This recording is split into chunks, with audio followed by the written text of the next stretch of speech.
নমস্কার। আমি আবার এসেছি আপনাদের কাছে কিছু প্রাসঙ্গিক কথাবার্তা নিয়ে। বর্ষা, আমরা ইতিমধ্যেই জুনের মাঝামাঝি আছি। আষাঢ়স্য প্রথম দিবসে চলেছে। বর্ষা তো আসবেই, আর বর্ষা আসা মানেই কিছু রোগকে নিয়ে চলে আসে। আর আমার দেহের ইমিউনিটি অর্থাৎ প্রতিরোধ ক্ষমতা কত বেশি আছে যে বর্ষার যে জলবাহিত রোগগুলোকে আমাদের প্রতিহত করতে হবে, লড়াই করতে হবে। আসুন জেনে নি সেটা আমরা। বর্ষা মানেই আমরা তো জানি একটু স্যাঁতস্যাঁতে ওয়েদার, একটু চারধারটা বৃষ্টি।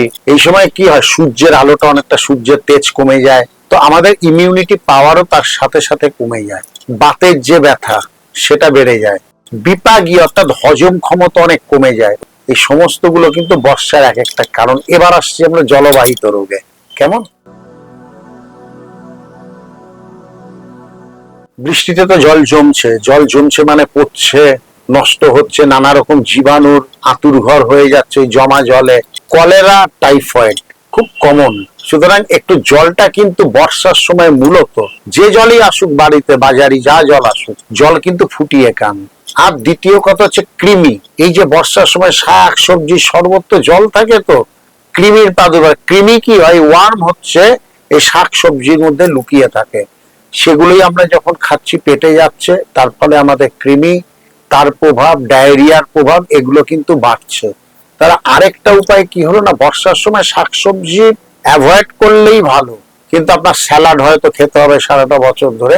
তাই যাই খাবেন মূলত বর্ষার সময় সবটা কিন্তু ফুটিয়ে খান। শাকসবজিও খেতে চাইলে, স্যালাড খেতে চাইলে ফুটিয়ে খান। তা না হলেই কিন্তু ব্যাকটেরিয়া, কৃমি, এগুলো সমস্ত আপনার জীবনটাকে কিন্তু অতিষ্ঠ করে তুলবে। একটা অপটিমাম টেম্পারেচারে ব্যাকটেরিয়া মারা যায়, জীবাণু মারা যায়। সুতরাং একটু জল একটু বেশি গরম করে তার মধ্যে যেটাই খাবেন তার মধ্যে প্রথমে ফল, শাকসবজি এগুলোকে তার মধ্যে চুবিয়ে দিন। একটা অপটিমাম টেম্পারেচার, ভেতরের যা কৃমি, ব্যাকটেরিয়া যা কিছু থাকবে সেগুলো নষ্ট হবে, তারপর সেটা খান। বর্ষাকাল মানেই তো সর্দি, কাশি এগুলোও হবে, তাই না? যার ইমিউনিটি পাওয়ার বেশি তার একটু দেরিতে হবে, যার ইমিউনিটি পাওয়ার কম তার একটু তাড়াতাড়ি হবে।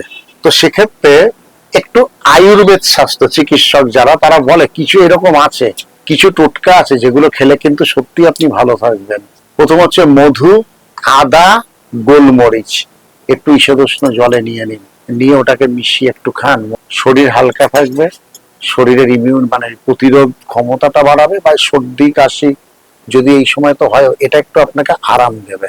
এছাড়া বর্ষাকালে শরীরকে ভালো রাখতে তুলসী পাতা চিবিয়ে খান, চা আদা দিয়ে খান, বা 1 কাপ দুধে একটু হলুদ দিয়ে খান। এগুলো সব কিন্তু আপনার শরীরের প্রতিরোধ ক্ষমতাটাকে তুলনামূলক বাড়াবে। আর বর্ষাকালে যে জলের সংক্রমণ গুলো আছে আপনাকে সেগুলো থেকে প্রতিহত করবে।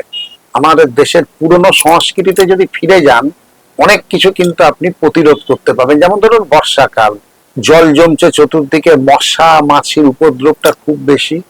আপনি কি করতে পারেন জানেন? একটু ধুনো, এটা একদম আমাদের পূর্বপুরুষরা যেটা করতেন, ভীষণ একটা বিজ্ঞানসম্মত ব্যাপার। ধুনো, তার মধ্যে গুগ্গুল দিন বা শুকনো নিম পাতা দিন, পুরো বাড়িটা ধুনো করুন, মশা মাছি অনেক কমে যাবে। হয়তো পুরনো মনে হচ্ছে এটা আমাদের পূর্বপুরুষরা করতেন ধর্মের ব্যাপারে, না, এটা নিশ্চিতভাবে বিজ্ঞানসম্মত ব্যাপার। ধুনো, তার সাথে গুগ্গুল, তার সঙ্গে শুকনো নিম পাতা, আপনার কিন্তু বাড়ির পরিবেশটা ভালো থাকবে, মশা মাছির উপদ্রব থেকে বাঁচবেন, আর তাতে আপনি অনেক অসুখ থেকে নিজেকে বাঁচাতে পারবেন। এবার আপনাদের চর্মরোগ নিয়ে বলি। বর্ষার সময় তো একটু চর্মরোগ দেখা যায়। আবার আমি এখন কিন্তু পুরোটাই ভেষজ উপায়ের উপর বলছি আপনাদের। চর্মরোগ বলতে তো ফাঙ্গাস হচ্ছে, ফাঙ্গাসের ওখানটা একটু ভিজিয়ে নিন, একটু ধুনো দিয়ে দিন। ভেষজ মধু বলছে, ওই ফাঙ্গাসের ক্ষেত্রে ধুনো হচ্ছে একদম যথার্থ প্রতিরোধ। আর কি করতে পারেন আপনি? নিম আর চন্দন, অনেক ক্ষেত্রে যদি যে কোনো রকম কেটেছে, নিম আর চন্দন কিন্তু অ্যান্টিবায়োটিকের কাজ করে, এটা একটু মাথায় রাখবেন। খাবার কি খাবেন বর্ষার সময়? শুধু এটুকু মাথায় রাখবেন, নতুন আলু, নতুন চাল এগুলো বর্ষার সময় একদম নয়। পুরনো আলু, ওই আগের স্টকের আলু, আগের চাল, এইগুলো আপনাকে খেতে হবে। আর কি খাবে জানেন? প্রেসার ক্ষেত্রে একটা খুব ভালো জিনিস আছে, সেটা হচ্ছে জিরে, কালো মরিচ, আদা। এই তিনটে কিন্তু আপনার পক্ষে ভীষণ গুরুত্বপূর্ণ খাওয়াটা ওই বর্ষার সময়। বিভিন্ন রকম সংক্রমণের হাত থেকে আপনাকে বাঁচাতে। এইগুলোই হচ্ছে ছোট ছোট সমস্ত সাবধানতা ভেষজ মতে। এগুলো যদি আপনি একটু বর্ষার সময়টা মাথায় রাখেন, আপনি কিন্তু বর্ষাটা সংক্রমণ ছাড়াই কাটিয়ে উঠতে পারবেন। কারণ বর্ষার পরই আবার তো পুজো আছে, সুতরাং পুজোর আগে শরীরটাকে খুব একটা দুর্বল করে লাভ নেই।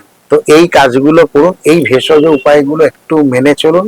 পুজোর আগে শরীরটাকে একদম ঠিকঠাক রাখতে হবে। আপনি বর্ষাটা একদম রোগ ছাড়া, সংক্রমণ ছাড়া কাটিয়ে দিতে পারবেন।